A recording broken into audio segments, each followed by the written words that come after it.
29 прим. 7, 29 прим. 9, 29 прим. 1 склад РФ. Суд постановил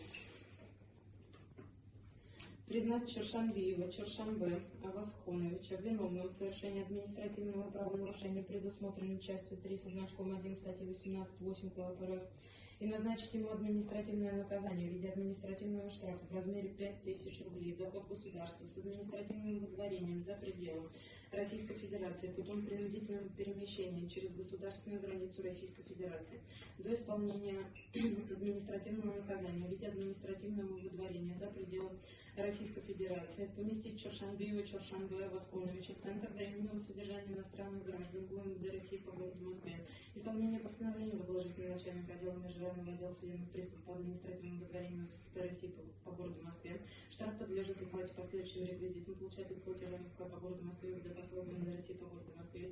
Счет номер 047 31 44 77 40 КПП 771 601 201 и НН 771 504 71 44 фото КПМ 453 53 300, счет номер 401 028 105 453 7 603 в ГУ Банк России по ЦФО дробь УФК по городу Москве, счет получателя платежа 031 00 643 7 0 173 20 БИК 004 525 988.